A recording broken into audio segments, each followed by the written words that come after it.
Hello, good morning everyone. Standard 5th, subject English, Unit 4. Today we are going to continue next activity.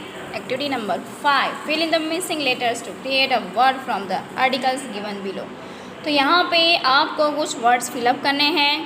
आपको clue words दिए हैं. Top of a mountain. Mountain का जो top होता है उसको हम क्या बोलते हैं? पीक. और इन अदर वर्ड्स सुमिट बोलते हैं. SUMMIT. Next, from the United kingdom. United kingdom जो होते हैं, अगर कोई इंडिया का हो तो उसको इंडियन बोलते हैं, लेकिन ब्रिटिश का हो तो वो उनको हम बोलेंगे. ब्रिटिशर्स हो तो हम वहाँ पे लिखेंगे ब्रिटिश. नेक्स्ट, थर्ड में क्लू वर्ड है journey on foot. Journey on foot मतलब चलने की जो जर्नी होती है उसको बोलेंगे हम ट्रैक. क्या बोलते हैं? ट्रैक. Next, reply, answer. फिर और क्या होता है? रिस्पॉन्स, जवाब देना. Last one, passed something along from one person to another. एक पर्सन से दूसरे पर्सन तक हम कुछ पास करते हैं, उसको हम क्या बोलेंगे? रिलेट. तो आपके स्कूल में भी ये रेस हुई होगी, रिले रेस, तो नाम ही सुना ही होगा आपने. ओके, तो यहाँ पे होता है relate. Activity number 6, read the following passages. Conquering Everest. Conquering का मीनिंग होता है टू विन समथिंग, कुछ जीतना, मतलब एवरेस्ट को जीतना. उसके बारे में यहाँ पे छोटा सा पैराग्राफ दिया गया है. Mount Everest is the tallest mountain on earth. पृथ्वी के ऊपर माउंट एवरेस्ट के अलावा और कोई ऐसा माउंटेन नहीं है जो इससे भी ऊंचा हो, मतलब सबसे ऊंचा वाला माउंट एवरेस्ट है. Its peak. पीक मीन्स होती है चोटी. Its peak is located on the border between Nepal and Tibet in China. तो उसकी जो टोच है, उसकी जो चोटी है वो कहाँ पे है? नेपाल और तिब्बत की बॉर्डर के बीचों बीच है, चाइना में. It is a part of the great Himalayan mountain range. तो उसकी जो पीक है वो बहुत ही इम्पोर्टेंट पार्ट है हिमालय का. For many years, climbers tried and failed to reach the summit of Mount Everest. तो बहुत सारे क्लाइंबर्स ने ट्राई किया माउंट एवरेस्ट की चोटी पे पहुंचने का, बट वो लोग फेल हो गए. In 1953, the British put everything they had into giving in one more try. तो ब्रिटिशर्स ने यहाँ पे एक ट्राई करने की सोची in 1953 में. They hoped that their climbers would reach the top in time for the coronation of Queen Elizabeth. Coronation means जो राज्याभिषेक होता है. तो फॉरेन कंट्रीज़ में अभी भी ये रिवाज चल रहा है, और राज्याभिषेक करते हैं राजा को गद्दी पे बिठाने से पहले. तो उनके राज्याभिषेक से पहले वो लोग जो माउंट एवरेस्ट है उसकी पीक को टच कर जाएंगे. 10 different climbers from all over the world were chosen to make the trek. तो उसमें से पूरे वर्ल्ड में से 10 क्लाइंबर्स थे जिन्होंने इसमें पार्टिसिपेट किया था, इसको ट्रैक करने का. ओके, माउंट एवरेस्ट को. In April and May supplies were relayed up the mountain and camps were set up every 1000 to 2000 feet.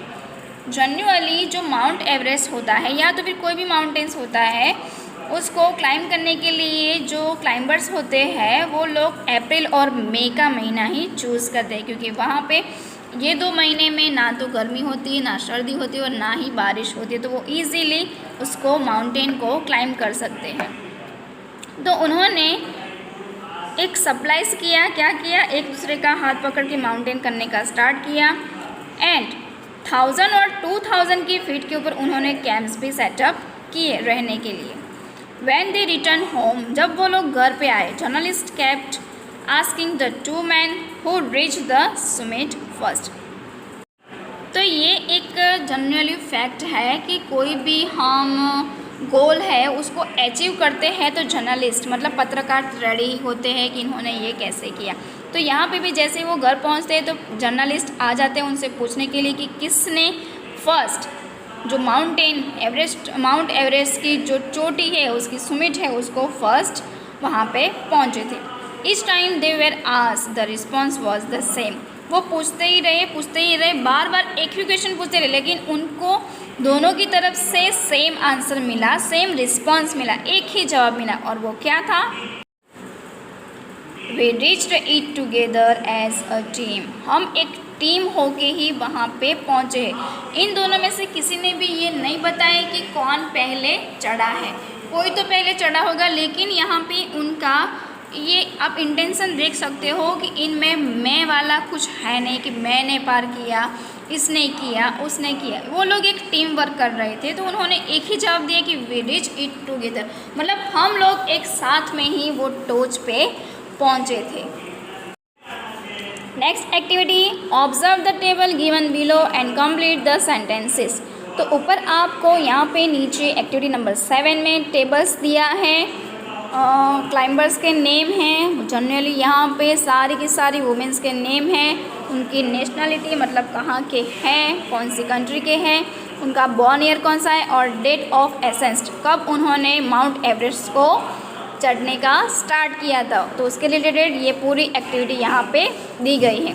The first woman to climb Mount Everest is, तो first Mount Everest किसने पार किया था, तो आप यहाँ पे उनके बर्थ डेट के हिसाब से देख सकते हो कि 20 सितंबर 39 है।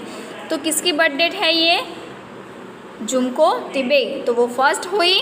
जुमको तिबे नाम लिखना है यहाँ पे। एट द एज ऑफ, तो यहाँ पे 39 से 75 तक की जो एज है उनकी, उसको आपको काउंट करना है, तो आपको मिलेगा 36 का। तो जब उनका बॉर्न ईयर था 39 में, तो उन्होंने फर्स्ट स्टार्ट किया था 75 में। आप जब उन्होंने स्टार्ट किया था उसमें ये लास्ट कॉलम में भी देख सकते हो 75 में उन्होंने ये माउंट एवरेस्ट को पार किया था। तो सबसे फर्स्ट लेडी हुई वो। तो कितने साल की थी वो, 36 ईयर्स ओल्ड।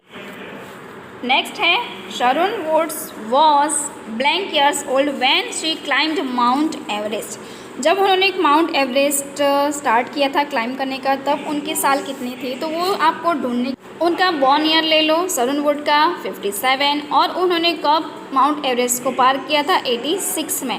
तो 57 और 86 का जो बीच का जो टाइमिंग है वो उनकी एज होती है, तो उनकी एज होती है 29 years. Most of the climbers climb the Everest during the month of May because. तो यहाँ पे मैंने पैराग्राफ रीड करने के टाइम पे भी बोला था कि मोस्टली जो क्लाइंबर्स होते हैं माउंटेन को क्लाइम करते हैं, तो वो लोग मई महीने को ही चूज़ करते हैं, because to avoid the harsh winter snows and summer monsoon rains. Next, the eldest woman among all is blank and is at present blank years old. तो यहाँ पे जो एल्डेस्ट मतलब सबसे बड़ी वुमन कौन है जिन्होंने माउंट एवरेस्ट को पार किया था, तो पहले जिसका बॉर्न ईयर होगा वही फर्स्ट होगी। यस, जुनको तुबे। तो अभी उनकी प्रेजेंट में कितने साल की है, मतलब 39 उनका बॉर्न ईयर है, और अभी 21 की साल चल रही। तो 39 और 21 को लेके आपको बीच के साल काउंट करने हैं, तो आपको मिलेगा 82। Okay, present 82 years old. Dicky Dolma was the blank climber among all. Dicky Dolma सबसे लास्ट में उनका बॉर्न ईयर है, तो वो सबसे क्या हुई, यंगेस्ट, यानी कि जवान है, सबसे यंग लेडी है वो। Dicky Dolma was the youngest climber among, और तो इन सब में डिकी डोल्मा जो है वो यंग वन है। सो स्टूडेंट्स, एक्टिविटी नंबर 5 और 7 आपको सिर्फ टेक्स्ट बुक में फिलअप करनी है। ओके, नेक्स्ट एक्टिविटी हम नेक्स्ट वीडियो में देखेंगे। बाय।